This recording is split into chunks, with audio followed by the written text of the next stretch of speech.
Hello, Homeschool Unrefined listeners. We hope summer is treating you well and that you are enjoying our best of Homeschool Unrefined countdown. We know that summer as a homeschooler often means thinking and planning for fall back to school time.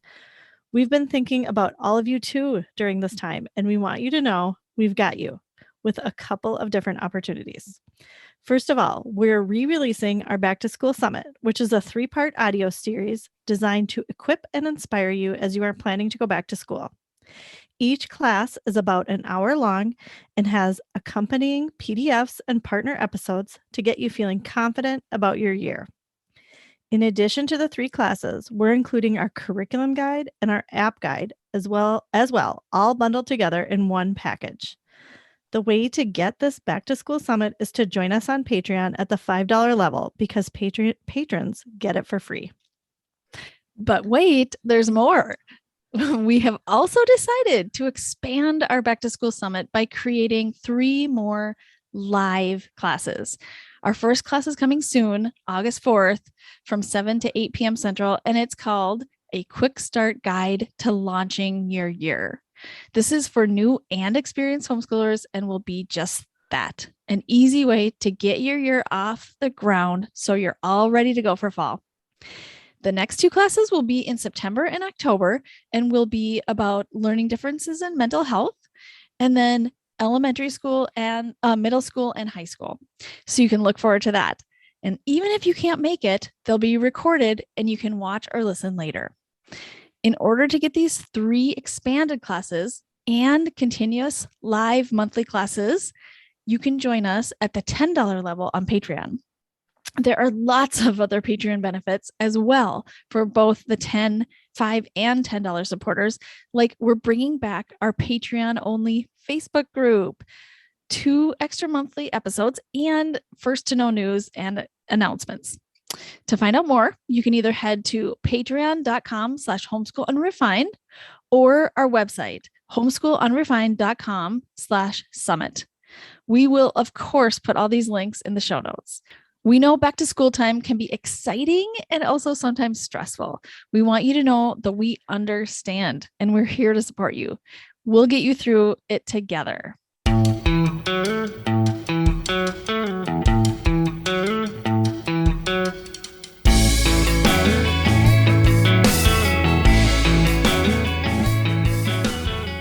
Hello, everyone. We're Maren and Angela, and this is Homeschool Unrefined.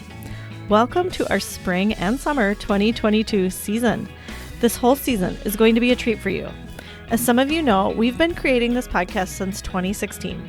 At that time, some of our kids were in single digits, playdates dominated, and we had this idea to create a community around keeping homeschool simple, real, and fun. For this season, we've gone back through all 5 years of episodes to find those that have been the most loved and downloaded. We've compiled them into a list of our top 20 favorites, and we'll be counting them down for you this season. You are definitely going to want to stick around to hear which episodes made it to the top. We're really proud of these episodes and wanted to share them because they're at the heart of what Homeschool Unrefined is all about. We wanted to go back and remind ourselves of the work we've done and the community that's been built around these ideas. You might feel some nostalgia when you hear the old music and our old intro. There will also probably be some old promotions and some links that are no longer relevant. We've come a long way as podcasters, yet the messages in these episodes are timeless. If you're looking for new episodes of Homeschool Unrefined, join our Patreon community. For just $5 a month, you'll always have a new episode in your podcast feed. We are continuously recording new content and love sharing our lives with you there. Consider joining for $5 a month. You will be not only nodding your head along with us every week, but you'll also find a group of amazing people, plus you'll be supporting our message. You can join us at patreon.com/homeschoolunrefined. Okay, here are our most loved episodes.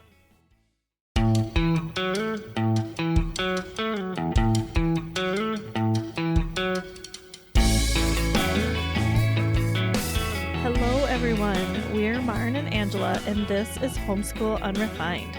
We created this podcast to change the conversation about homeschool. This is a place where we encourage each other to do less, be ourselves, embrace natural learning, and keep homeschool simple, real, and fun. We are longtime friends, Minnesotans, and practiced homeschool parents with our master's degrees in education. We are an inclusive and non-sectarian podcasting community. We believe Black Lives Matter and affirm LGBTQ plus families. We hope this is a place where we can all learn and grow together. This is episode 167, The Reluctant Learner. We'll get to that in just a minute, but first, hi Angela. Hi. And you have this week's aha moment. I do. Drum roll. I do. I don't want to build up because we really like to just have these as more processing. So It's not always an aha. no, and so we've even thought about, should we not call it an aha moment? Just to let's relieve the pressure. This one was kind of an aha Yeah. for me. Not an aha, but like a wow, that's interesting. Okay. Okay, so this I am coming to you with a Twitter thread from like a year ago that somebody. Okay, so the Twitter thread is by David Bowles Okay. and Advocator on Instagram. That's the handle, Advocator. Okay. Reposted it like a year later, and this Twitter thread is like 13 screens long. Oh, So wow.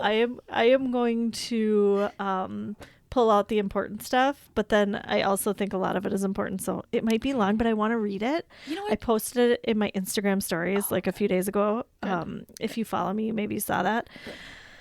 But I think a 13 Twitter slides shouldn't be too much. I think you're good. it's not too Okay. it's not too much. Yeah. Okay. I'll let you in on a secret. I have a doctorate in education, but the field's basically just 100 years old. We don't really know what we're doing. Our scholarly understanding of how learning happens is like astronomy 2,000 years ago. Before the late 19th century, no human society had ever attempted to formally educate the entire populace. We are smack dab in the middle of the largest experiment on children ever done.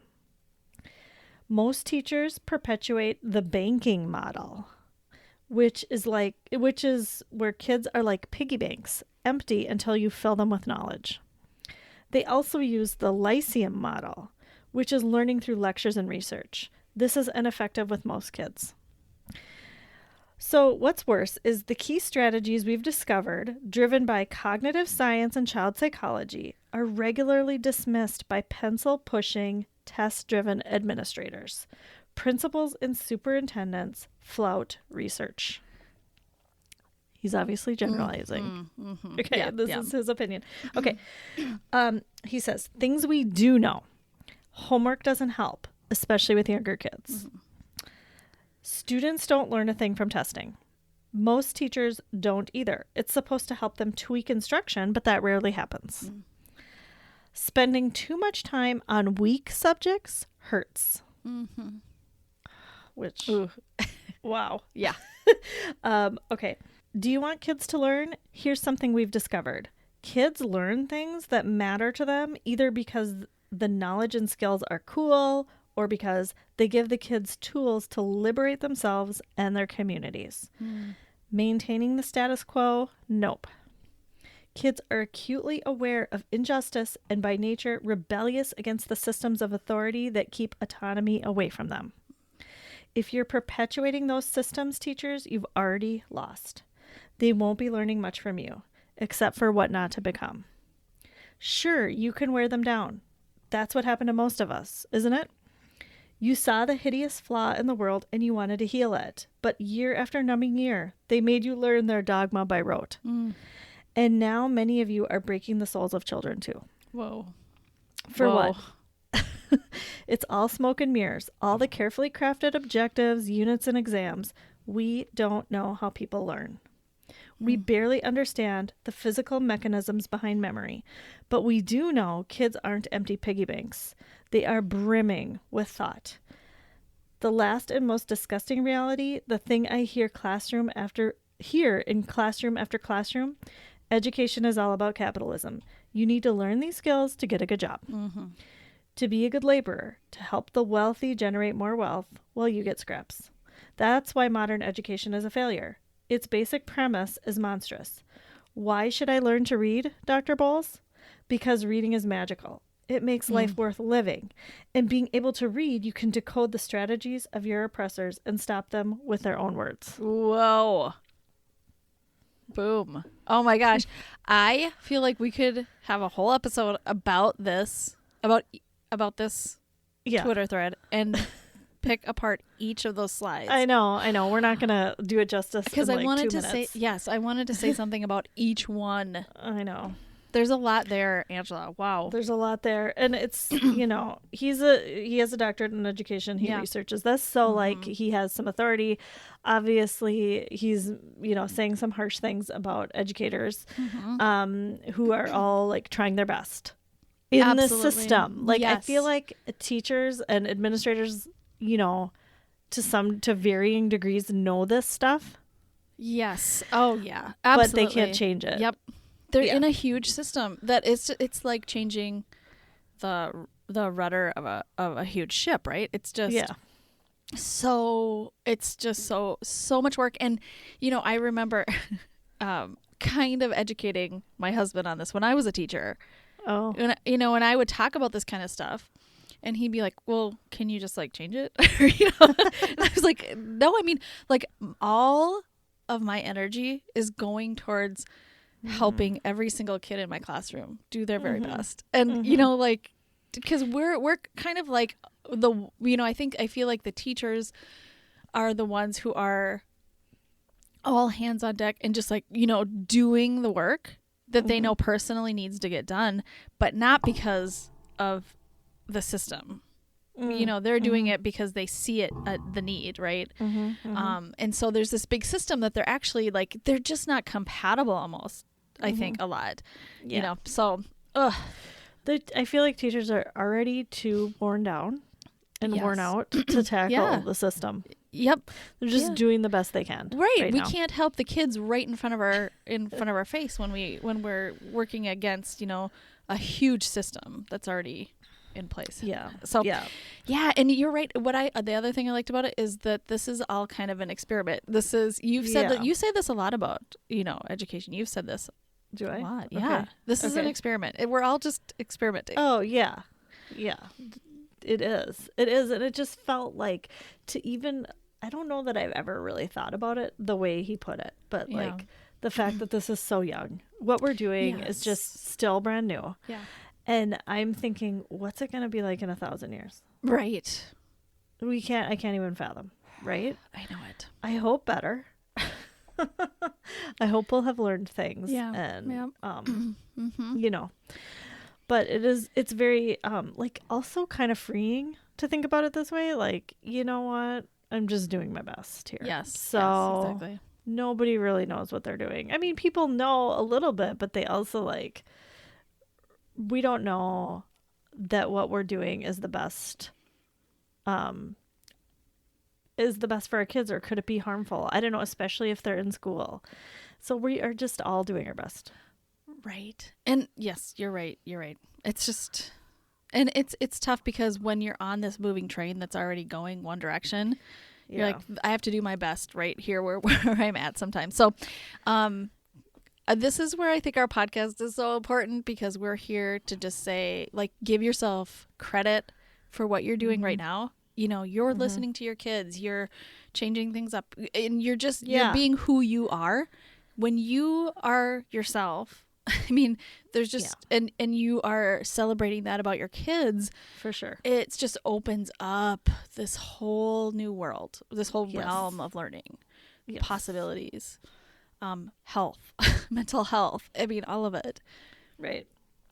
Exactly. Yeah. All right. Let's turn to our sponsor for this week's episode. It is Nalini Kids, which is the creator of Word Workouts. Nalini Kids is a nonprofit trying to get the word out about their free 10-minute lessons that pair movement and reflection. Mm-hmm.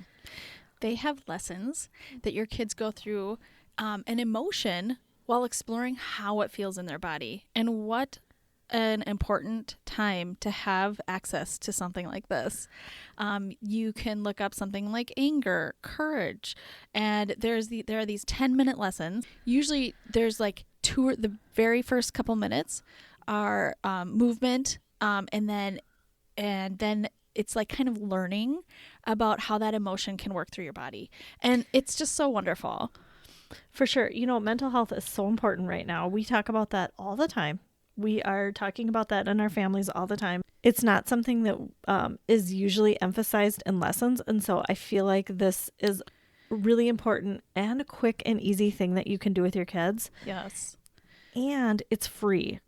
So they've created this free resource for us, and I think we should take advantage of it. Which is just amazing. This can be like the backbone of your learning. Once you have these skills of identifying and working through your emotions, there's so many other things you can do. And so what a great way to start, end your day, or take a break in the middle. For How sure. Awesome. You can go to wordworkouts.org. That's WORD workouts.org. All right. And also we wanted to remind you that we have a Patreon website just for supporters of our show, that we do lots of extra content. At least once a week we have, or I should say 4 times a month at least. And then beyond that, we do often do more than that. But this week we are going to be recording an LTW extra. So if you like to listen to our LTWs at the end of our episodes, we have a special episode every month in Patreon just for all the other things we're loving. Right. And so if you join today, you'll see that already these episodes come right to your podcast app. They're very easy to listen to. And we would also appreciate the support of our show because it helps keep us running. Mm-hmm. So thank you for that. Yeah, and you can find that at patreon.com/homeschoolunrefined. All right, let's move on to our episode topic, which is the reluctant learner. Yep. This is, I think, a super hot topic. I think this is something that we see so often. If you go to any homeschool social media group, Facebook, whatever, I mean, so many of the questions are, how do I get my kid to blank? My child doesn't want to do this. There's a lot of reluctance. There's a lot of reluctance. And I think this is, common in homeschool. And so that's why we're talking about it here. It's also common if your kid is in public school. Yes, it really is. Any traditional school, kids a lot of times don't want to learn the thing that you think that they should learn. And so we wanted to talk about that for a whole episode because we know it applies to probably everyone. Yeah, so we'll start with why our kids might be reluctant learners.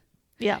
And then also we'll move on to what to do if that is the case for you. I do think, especially in homeschooling though, there is this sense of security and being able to feeling empowered maybe to voice your opinions, and it's a safe space. So you might even hear it more. I think, in a public school or in a school setting, I think kids often can, hold it together. And then, they may not want to do the thing, but they'll do it because it's like the peer pressure of, doing the thing. But at home, there is this idea that I can talk about how I'm feeling about this. Yeah, I mean, we teach them to express their emotions. We do. So they are doing that, and they are comfortable with you as their parent to express their emotions. Mm-hmm. That is a good sign. That's a really good sign. That means you're doing a really good job if your kids are expressing their emotions to you because they feel safe. Mm-hmm. In a school setting or any other kind of if your kids are in a class or something where there's a different adult, they aren't as comfortable with that adult. Yep. So they aren't as comfortable venting their frustrations or emotions. And so when they do that at home, even though it's really hard, you can pat yourself on the back a little bit. It's so true. True. Yeah. Okay, so one of the reasons why I think you're going to have a reluctant learner at home might be because maybe we have focused on the results of something versus the process of actually learning and enjoying it. And this is how probably a lot of us grew up. The traditional education system is very much results oriented. And so even though we may not intend to do that at home. That might be just a natural thing that happens, is that we are working towards some kind of result, and that can put some kind of pressure on the child, that it's not about what I actually enjoy doing, or that I'm going through this whole process of doing the learning, but it's like this end thing that I have to show you at the end. And that may be the thing that trips a child up.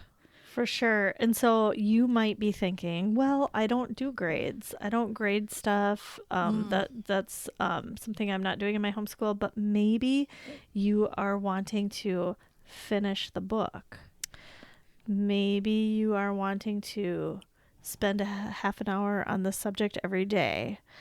Maybe you are wanting them to do some sort of project to go along with what they've learned. Get a certain number of lessons done before December or something.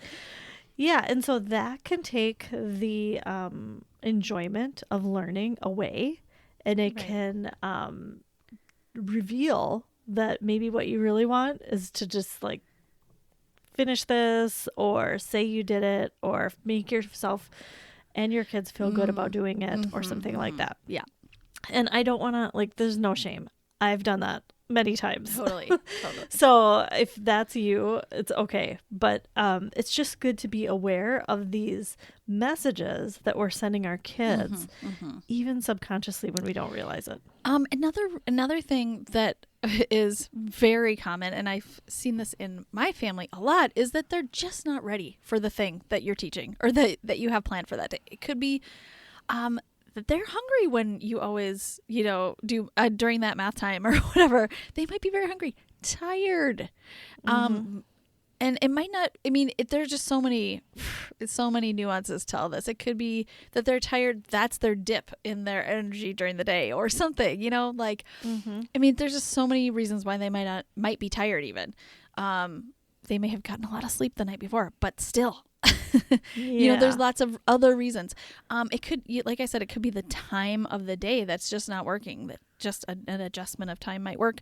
Or maybe, and I think this is huge, they're not ready because they're mentally and emotionally not ready to do that thing. And even though it is like maybe a third grade thing, that this is in the third grade curriculum and my child's in third grade, so we need to do this thing. But I think that's very prescriptive, and it's something that people who may not even know third graders put in that book, and they definitely don't know your third grader. Oh yeah. That's so right. So I think that's maybe the most common thing. Right. And you have the freedom, because you're homeschooling, to not do that third grade thing. Yeah. That might be too hard. You can wait till fourth grade. You can wait till fifth grade. You have that freedom to do that. And just because the book says that does not mean like, if they happen to go to school next year, that they are going to be behind, because absolutely not. Every school is different. Every school is different. Every setting's different. Yep. And also, I think what has helped my kids to adjust to school from homeschool, the kids who are going to school, is their ability to think. They know how to process and do things. They know how to learn. And so it really, to be honest, does not matter what topics you've covered or not covered. It's like my kids know how to learn things. We do learning all the time. They know how to think. They love thinking. They love learning about things. And so that is what I think is fueling the success right now for them in school. Yeah. Because then now they can use that skill in any setting. So anyway, for sure. Another reason why kids might be reluctant to learn something is maybe it's boring to them. Maybe they're not interested in it. Maybe you're interested in it, or maybe you think they should want to be interested in it. Do you think are you talking about the topic or the way they're learning? Oh gosh, both. Yeah. Okay. I was talking about the topic, but I also think it applies to the way that they're doing it. Maybe the way that you're learning about it is boring to them. Maybe they don't like to sit while you read aloud. Yes. Maybe they need to be moving. Maybe they don't like to be moving, and maybe they want to sit and cuddle on the couch while they just read about it. Maybe they'd rather watch a movie about it. Maybe they'd rather play an app to do it. Right. Either subject-wise or learning style-wise, Yes. it just might not be a right fit for them. I have noticed, especially, I mean, I do this, but I've noticed this in homeschooling especially, is that if I think sometimes we're okay with switching the way we learn something, but we're still going to learn that thing. Like, it's still going to happen. It's on my plan, so it's got to happen. So I think, it's maybe it's one or the other. Maybe we're rigid about one thing, but not about the other. And I think it's more, about listening to your child and learning what they really need. Right, because maybe you're requiring something that's unnecessary. Yeah. Most likely. Probably are. Yeah. I mean, that thing that you think is so important, you should really try and examine why you think it's so important to do right now. That's a good question. Yeah, I mean, really good. I think that should have been our thesis. It's okay. We probably should have started and ended with that. But yeah, why do you think it's important to require this thing? Are you using the word require? We probably shouldn't even use the word require, but I feel like, and this kind of goes into something else, which is like, I've said this before and I'll say it again. If they're like under high school age, what's really important? Like, what is really important for them? This is where you have lots of flexibility. Your kids have really, truly the creativity to learn what they are interested in when they're under high school age. Right. They really do. And so I guess I would really examine why you think this thing is necessary and maybe have a conversation with your kids about it. I think that's so important. Also, I think requiring, or well, I shouldn't say requiring, but like just going too far in depth or maybe overdoing whatever the subject is or the learning that you wanted to have happen is like, I think we can overdo it as homeschool parents, especially. Like, I mean, I'm sure some of you have heard me talk about, Amelia Earhart and how my oldest was like into Amelia Earhart for like a hot second. And then I, of course, went to the library, got all the books about Amelia Earhart, all the documentaries. And we just like watched all the things and read all the things. And like, she wasn't even that into it anymore. Didn't she tell you that too? She's like, I just liked that one book that I read, and it was cool. And and that's like all. Next she wanted time to I take won't tell you when I like a book, Mom. But multiply that times like 100 because that's happened so many times. Oh yeah. In our home, so many times. So I'm like, oh, you like Legos? Okay, great. Let's get lots of Legos. Let's get all the books about how to build all the Legos. Or, totally. I've done that too. Dude, let's take a class on how to, building. I mean, just sometimes taking the class is what kills the learning, which, it does. It does. That happened to me. Yeah. So, and it might not be even just like it's too much, but it's just like it becomes more adult focused. It's like those are all the things I wanted to do with the topic of Amelia Earhart, rather than like really listening to what my daughter wanted to do. Right, because let's face it, we're kind of in this for ourselves too a little bit. Like, we're like, oh, good, I get to learn all the things that I never got to learn before that are so interesting to me too. And you know what? I never got to learn about Amelia Earhart. I would love to watch all these documentaries. Yes. Isn't this going to be great? And it would be like, I can see why we do this. Like, I can see why we do this. Oh, totally. Because we are also so interested. But we really just have to take stock. Maybe you can talk about Amelia Earhart, like you said, with one book, or maybe you can talk about World War II for 10 minutes, right? or something. It doesn't have to be like huge projects Yeah. that cross all subjects and last for a month. Well, and sometimes I wonder, are documentaries going to be like the new textbook? Because we're just using documentaries the way we use textbooks. Maybe, I don't know. But are we just switching them out? I mean, maybe. Yeah. And I think sometimes topics are just meant to be introduced. They're not meant to become, we don't need to become experts in all these things at such a young age. I mean, I feel like as an adult, we might be like, I'm really into this. I want to get really good, or I really want to know this stuff. But we're adults. Like, that's different than a 7-year-old or even a 12-year-old. That is so different. And we have to differentiate the needs and interests.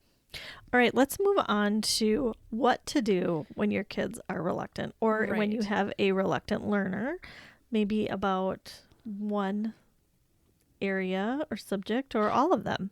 Yes. I want to say, I think probably the biggest thing might be just to not do it. Oh. Just don't do it. If there's a reluctant learner in your home, they don't want to do that thing, maybe just don't do it. Or wait. Or just wait. Till it's the right time. Yeah. I think that's probably the number one thing that you should do. Yeah. Because this should be enjoyable for all. Learning is fun and exciting. And I think sometimes we have to catch them at the time that they're most interested, and we don't know when that's going to be either. Exactly. So I think it's really important to kind of be in tune with where your child is at as far as their interest level in a subject. Yes.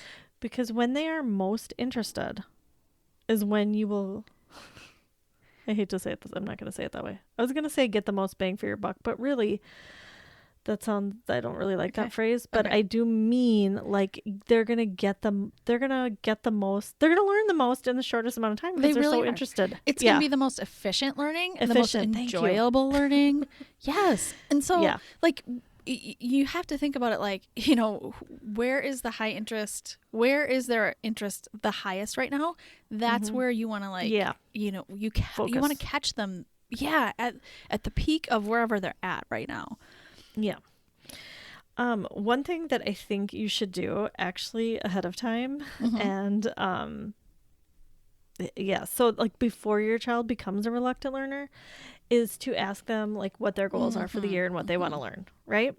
And so I tried to do this with my kids every year.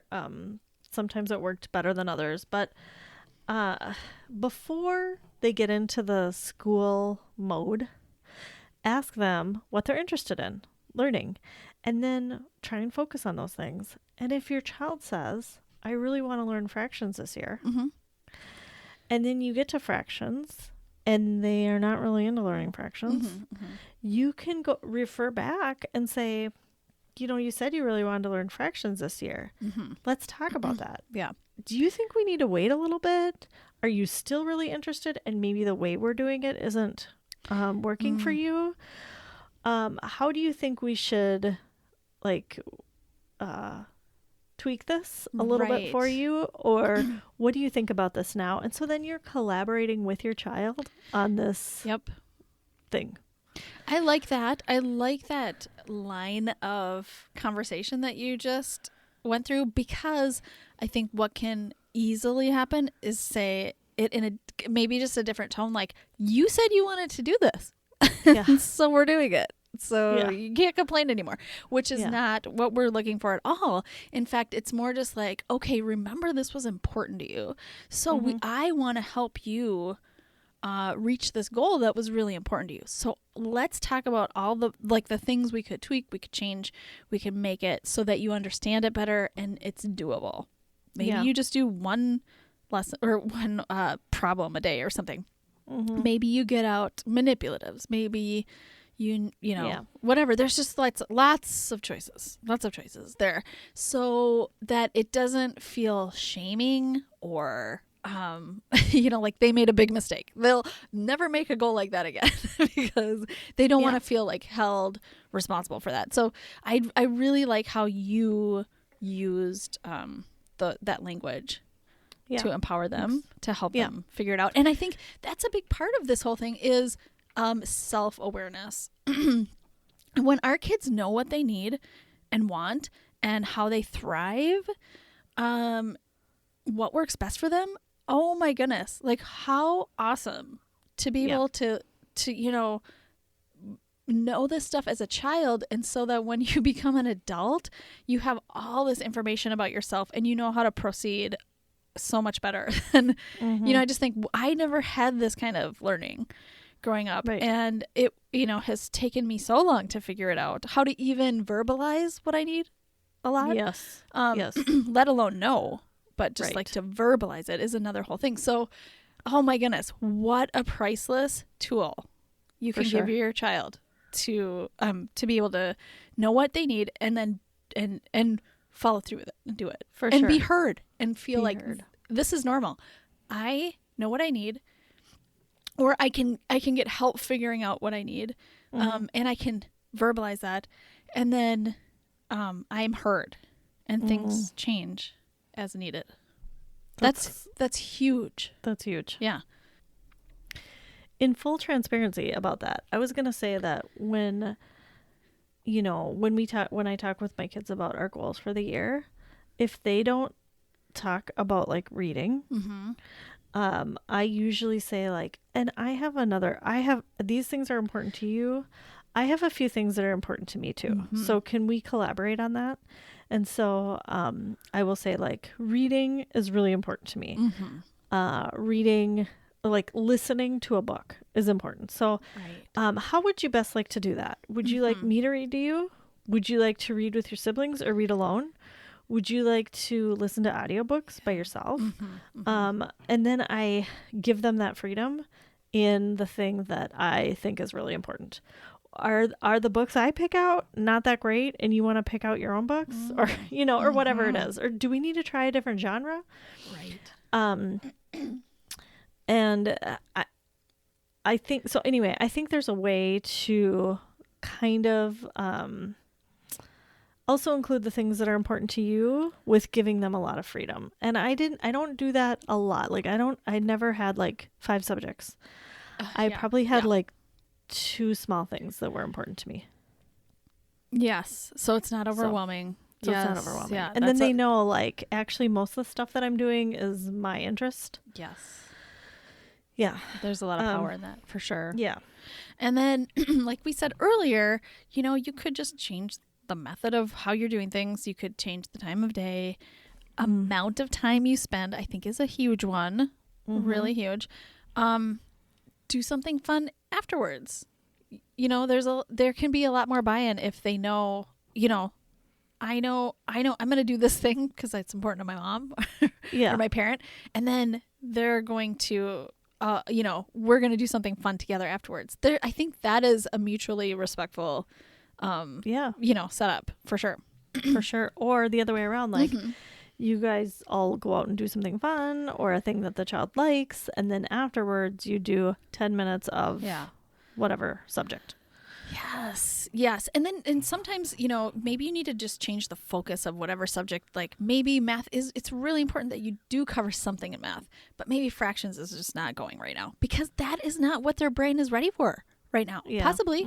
So maybe they're ready for geometry or, multiplication. Something else. I mean, there's something else that could be, it doesn't mean that you need to go to a lower level. It may just be just like a different thing, a different part of that, that subject, that topic. So, yes. Another thing that you could change, is maybe they want to do it alone. This happened with all my kids. They were not into the all together family thing anymore. They wanted to have some independence and do things alone. I also know that doing it all together as a family is sometimes a draw. And so maybe instead of doing it alone, like they all want to be together doing their math games or whatever. Yes. And so you could change it up in that way too. Yeah. Another thing you could do to change it up is, and I've done this before, is have the other parent in charge of one little thing. Like, and again, that might have to be at a different time of day that you're not used to. Sure. That might have to be in the way that other parent wants to do it. But it might just relieve a little bit of pressure from you. It might just make it kind of fun. Absolutely. For everybody else, just for everybody variety. involved. Yes. Is variety. It's variety. Yeah. Yes, absolutely. So I think that's underutilized. Yes. And then there's also this freedom in homeschooling that you can do something at the end of the day too. Like it doesn't have to be within like these school hours that you've thought of, like 9 to 3 or whatever. It might be right before bed when you do your read aloud every night. Or maybe there's even, I know there's sometimes math things that I think there's like a bedtime math thing that's fun. I think, like whatever works for your family is awesome. Yeah. Yep. Is for awesome. Sure. And then I just want to go back to the very first thing we talked about, like why our children might be reluctant learners is, we talked about process versus results. And I just think if we can go back to that quick and say, it's not even necessarily something you do, but it's just like your mind frame. If your mind frame can shift to this focus on the process versus the result and what's going to happen, what they show you or whatever afterwards. If you can if you can just really focus on that and then just understand that is the learning. That's the learning. That is it. I think sometimes I think it helps the adult kind of get on the same page as the child because the child is probably already there. The process for them is really important. It just is. It's important. Yeah, they don't have that like end result mindset. Not always. Unless they've been maybe taught that, or it feels, sometimes it just does feel good to a child to have that, have an end result. And I think, I want to validate that too. For the kids who really want that. That's great. But I think oftentimes society has put that on us. Sometimes it's just so I think it's also good to like kind of, if your child is results focused, remind them that the process is so important too. It's so important. So. Right. And they might enjoy everything more too. And I mean, I think that's like our big work as parents. Just and like citizens or people is just to try and get out of that mindset. Yes. That what we're ending up here, like the book we got through or the grade we got or the project we finished or, that's important because it's really not. It's really not. And that's so hard to undo that. It is so hard to undo that mindset. Yep. Absolutely. All right. Well, I don't think that we have solved any, as usual, we haven't solved anything, but we have certainly processed through a lot. And I hope something resonated with you and your family.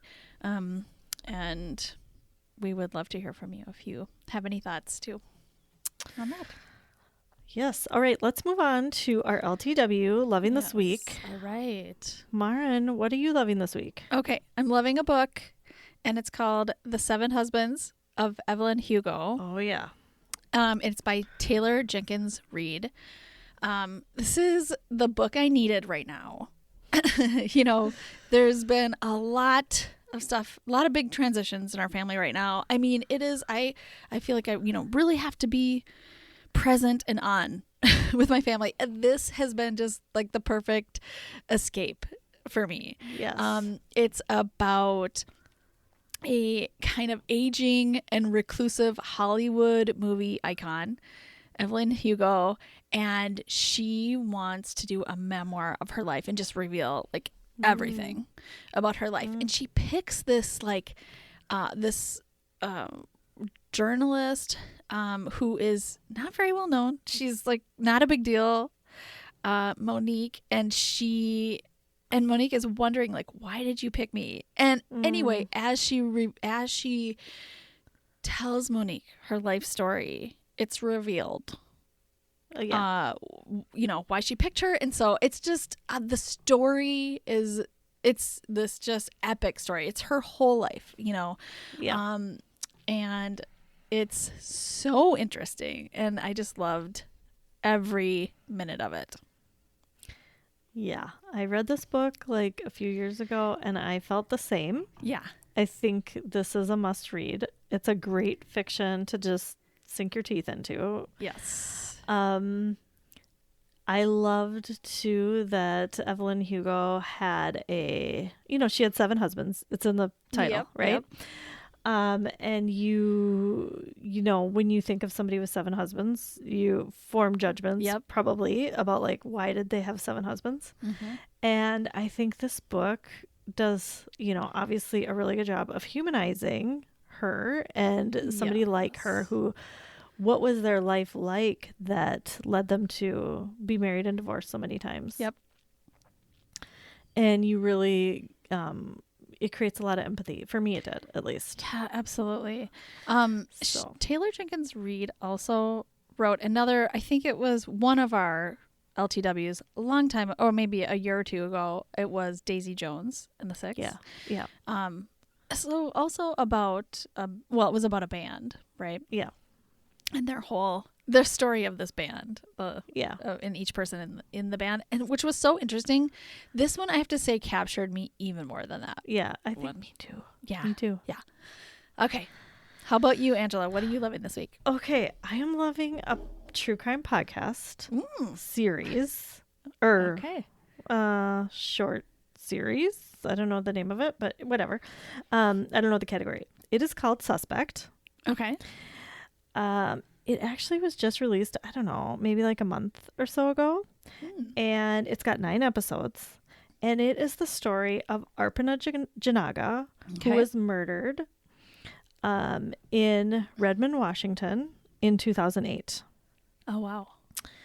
And it happened that she lived in this apartment building, and this is all in the first episode. She lived in this apartment building, and it was Halloween night.